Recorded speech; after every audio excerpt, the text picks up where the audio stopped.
Deməli, bugünkü mövzumuz olacaq elektrik enerjisi və sadə elektrik dövrəsi 19-cu mövzumuz. Bugün elektrik enerjisi ən rahat və ucuz enerji növüdür. Müasir dövrdə həm məişətdə, həm sənayedə, həm xalq təsərrüfatında elektrik enerjisindən geniş istifadə edilir. Müasir sənaye və məişət maşınlarının işləməsi üçün elektrik enerjisi mənbəyi lazımdır. Yəni, istənilən hər hansı biz evimizdə istifadə etdiyimiz məişət avadanlıqlarıdır və yaxud da ki, məsələn, telefondur, televizordur, qab yuyandır, paltar yuyandır və s. İstənilən bir hər hansı bir məişət avadanlığı olsun, kənd təsərrüfatı avadanlığı olsun, müəyyən avadanlıqlar var ki, bunlar sırf mənbə ilə işləyir, enerji mənbəyi ilə işləyir. Elektrik enerjisi lazımdır bunun üçün bizə. Elektrik enerjisinin mənbəyi lazımdır daha doğrusu. Elektrik enerjisinin mənbələri qeyd olunub burada. 4 dənə şəkil verilib bizə. Generator, qalvanik elementlər batareyası, akkumulyator elektrik enerjisinin mənbələridir. Şəkil 1-də göstərilən qalvanik elementdir. B qalvanik elementlər batareyasıdır. Yəni tərkibində bir neçə dənə qalvanik element var. C akkumulyatorda maşın hissələrindən gördüyümüz akkumulyatorlardandır. Elektrik generatordakı elektrik stansiyalarında istifadə olunan böyük generatorlardır bu şəkildəki. Yüklənmiş hissəciklər, yəni elektronların istiqamətli hərəkətinə biz deyəcəyik elektrik cəryanı. Yüklənmiş hissəcik deyəndə elektronları nəzərdə tutur. Mənfi yüklə yüklənir. Tutalım ki, bu bir elektrondur, bu bir elektrondur, bu bir elektrondur. Bu elektronların nizamlı formada bir istiqamətdə hərəkəti cəryan yaradır. Buna biz deyirik elektrik cəryanı. Elektronların yaratdığı cəryan elektrik cəryanı. Elektrik enerjisinin mənbəyinə isə biz deyəcəyik cəryanın mənbəyi. Yəni bu elektrikin gəldiyi mənbə adlanacaq cəryan mənbəyi. İstifadə etdiyimiz elektrik enerjisinin əksər hissəsi elektrik stansiyaları, xüsusi elektrik generatorları ilə istehsal olunur. Yanacaqdan, axar sudan əmələ gələn enerjini istehsalatı və məişətdə geniş ehtiyac duyulan elektrikə çevirən yerlərə biz elektrik stansiyaları deyirik. Burada bizə göstərilib su elektrik stansiyası. Burada adları qeyd olunub. Azərbaycanda Mingəçevir su elektrik stansiyası, Şirvan istilik elektrik stansiyası və s. stansiyalar mövcuddur. Bunların adlarını yadımızda saxlayıb suallarda düşə bilər. Burada məsələn su elektrik stansiyası verilib. Su burada müəyyən bir təzyiq ilə axın eləyir, başlayır. Burada müəyyən pərlər var, generatorların pərləri var. Bu pərlər burada müəyyən qədər bir belə deyək, enerji yaradır, fırlanaraq müəyyən bir enerji yaradır. Generator isə onun elektrik enerjisini çevirir. Mənbədir. Generator elektrik mənbəyidir. Çevirir, daha sonra burada müəyyən naqillər vasitəsilə xarici ötürülür. Bu isə buradakı isə səhv etmirəmsə transformatordur.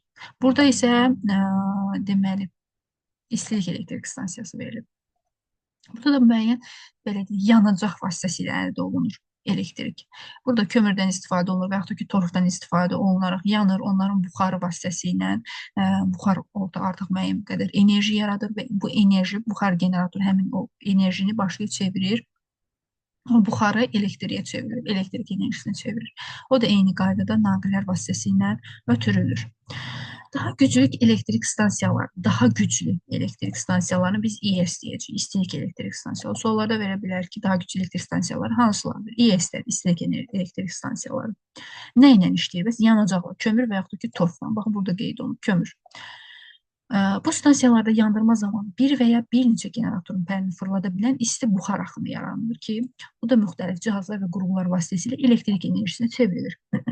Buxar yaranır və bu buxar müəyyən qədər enerjiyə çevrilir, bu enerjini də elektrik enerjisinə çevirirlər.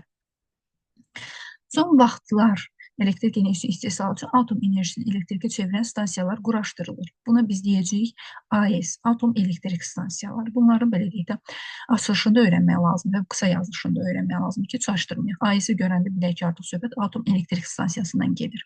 Son vaxtlar istifadə olunan stansiya hansıdır, quraşdırılan stansiya hansıdır? Atom elektrik stansiyası, AES.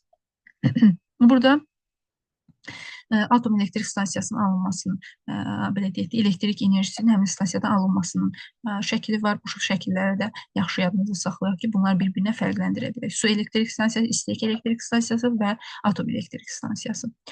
Generatorda alınmış elektrik cəryanı istifadəçi hündür metal sütunu olan dirəklərə çəkilmiş naqillərlə ötürülür. Öncə elektrik cəryanı transformatora daxil olur. Burada cəryanın ötürülməsi zamanı itkini azaltmaq məqsədi ilə yüksək gərginlik yaradılır. Bu generatordan gəlir transformatora. Bu yaşıl rəngdə olanlar bizim transformatorlarımızdır. Transformator burada elektriyi tənzimləyir, gərginliyini tənzimləyir və daha sonra bu metal sütunlara ötürür. Bu metal sütunlarda naqillər vasitəsilə müəyyən evlərə, müəyyən müəssisələrə və s. ötürür.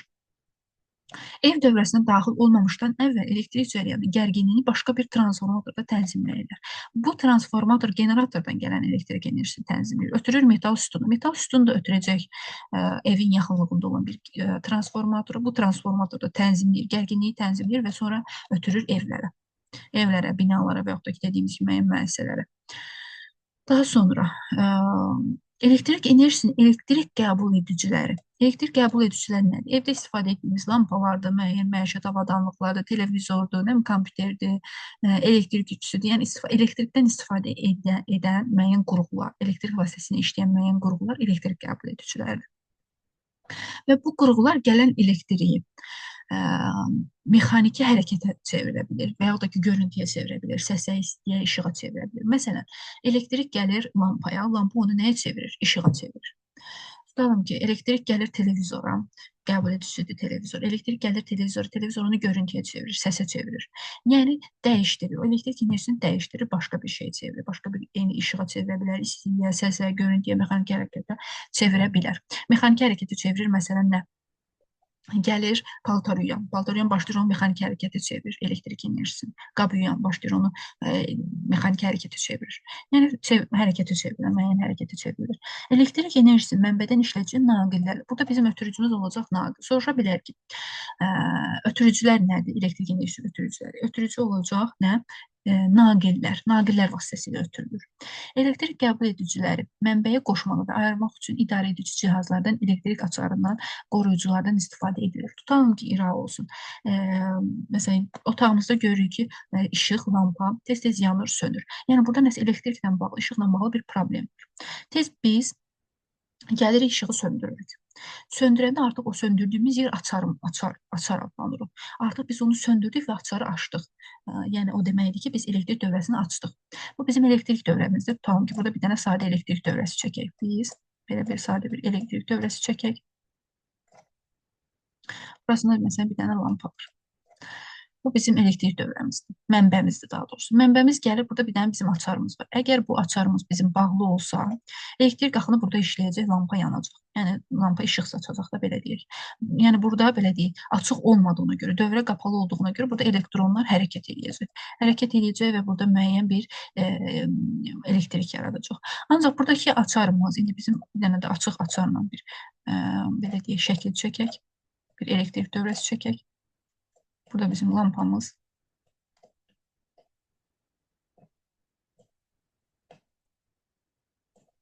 Artıq burada bizim açarımız açıq. Gəlir buradan enerji, burada enerji ötürən bir yer yoxdur. Çünki burada açarımız bizim açıq. Ona görə burada artıq elektrik belə deyək, işləmir. Elektrik cərəyanı yoxdur burada. Olmadığına görə də burada belə deyək də artıq biz həmin o işığı söndürəndə, otağımızdakı o işığı söndürəndə artıq işıq lampa yanmayacaq. Çünki artıq biz orada neynədik? Açarı açdıq. Yəni bu o deməkdir ki, elektrik açarını qorumaq məqsədilə elektrik açarından və qoruyuculardan istifadə edə bilirik. Elektrik enerjisi mənbələri, elektrik qəbul ediciləri və idarəetmə cihazları bir-biri ilə elektrik naqilləri ilə, yəni ötürücülərlə birləşib elektrik dövrəsini təşkil edir. Elektrik dövrəsinə daxil olan bu elektrik dövrəmizdir. Yəni bunlar, buradakı elementlər açardır, lampadır, mənbədir, bunlar birləşir.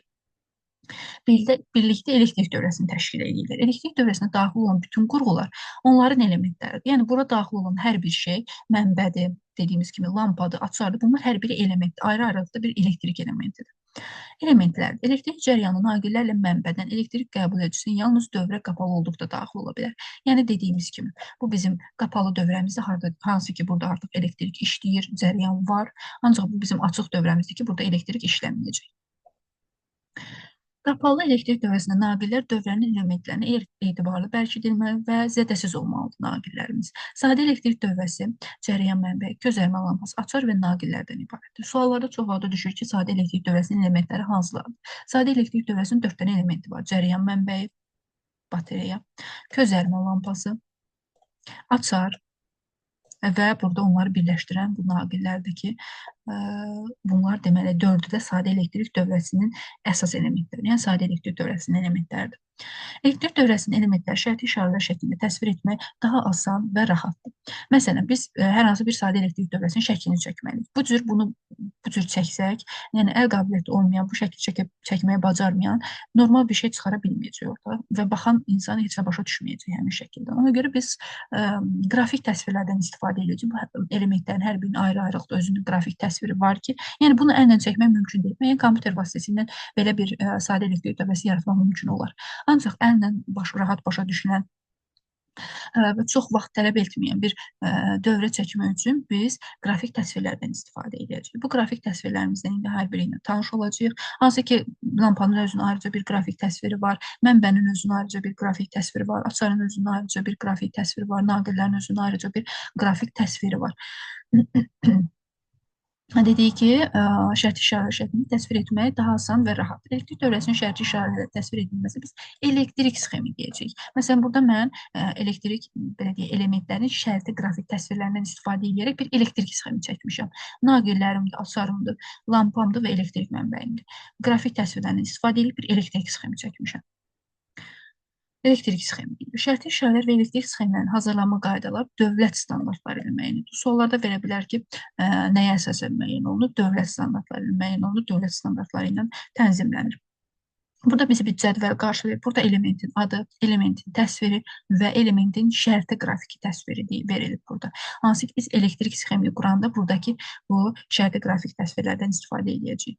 Cərəyan mənbəyi, qrafik təsviri budur, lampadır, açardır, naqildir, birləşdirilməsi naqillərin kəsişməsi, ştepsel çəngəldir, rozetkadır. Bunlar, yəni biz bunları realda görmüşük, ancaq ki, şərti qrafik təsvirləri bu cür. Yəni biz elektrik sxemini quranda bunlardan istifadə edəcəyik. Bunları hər birini gərək əzbərləyək, bilək ki, hansı nəyin qrafik təsviridir. Daha sonra dedik ki, elementlərin qrafik təsvirlərindən istifadə edib biz bir elektrik dövrəsi çəksək, bu olacaq elektrik sxemi. Hər ikisi elektrik sxemidir. Lampamızdır, açarımızdır və elektrik mənbəyimizdir. Elektrik sxemlər iki cürdür. Prinsipial və montajlı elektrik sxemi. A-da göstərilən olacaq prinsipial, B-də göstərilən isə montajlı elektrik sxemidir. İndi bunları biz bir-birinə necə ayırt edəcəyik? Şəkillərindən ayırt edəcəyik ki, burada açarım belə deyək də, şəkil təsviri göstərilib, real təsvirinə bənzəyən bir təsvir göstərilib. Burada isə elə bir təsvir yoxdur. Şəkil baxımından bunları bir-birindən ayırt edə bilərik. Ancaq tərifdə necə ayırt etməliyik bir-birinə? Prinsip, baxın elə prinsipial sözdə prinsip sözü ilə başlayır. Birləşmə prinsipini göstərmək lazımdırsa, onu prinsipial sxemi çəkilir. Bu belə deyək də, tərif veriləcək. Tanım ki, yazacaq, əgər sxemdə dövrə elementlərin birləşmə prinsipini göstərmək lazımdırsa, bu hansı, belə deyək də, sxemdən söhbət gedir? Prinsipial sxem. Prinsip sözünü görürsə, prinsipial sxemdən söhbət gedir. Yığılma sxemini göstərir. Montaj elə özü yığmaq deməkdir. Məsələn, tutalım ki, deyirik ki, hər hansı bir ustanı çağırdıq biz, tutalım ki, hər hansı bir şkaf yığdıracaq. Deyirik ki, montaj işləri gördü usta. Gəldi bizə, nə bilim, şkafımızı yığdı, montaj işi gördü, yığma işi gördü. Yığmaq elə montaj deməkdir. Yığılma sxemi olacaq onun montajlı sxemi. Yığma sözünü gördüksə olacaq montaj sxemi. Yəni, açar sözümüz yığılma olacaq. Bu sxemdə elementlərin bir-birinə nisbətən dəqiq yerləşdirilməsi və onların dövrədə birləşmə qaydası göstərilir. Elektrik dövrəsinin bəzi elementləri montaj sxemində təsvir kimi verilir. Yəni, montaj sxeminin digər prinsipial sxemindən fərqi ondadır ki, bəzən ehtiyac olanda biz burada təsvir kimi də şəkil verə bilirik. Məsələn, açarı artıq burada təsvir kimi verir. Burada açar qrafik təsvir kimi verir. Burada artıq biraz real şəklə bənzəyən təsvir kimi verir. Onu demək istəyir. Təhlükəsizlik qaydalarımızdakı çox sadədir. Yadınızda saxlayın, elektrik cərəyanı insan həyatı üçün çox təhlükəlidir. Elektrik dövrəsinin elementləri, xüsusilə də elektrik enerjisinin mənbəyi ilə işləyəndə ehtiyatlı və diqqətli olun.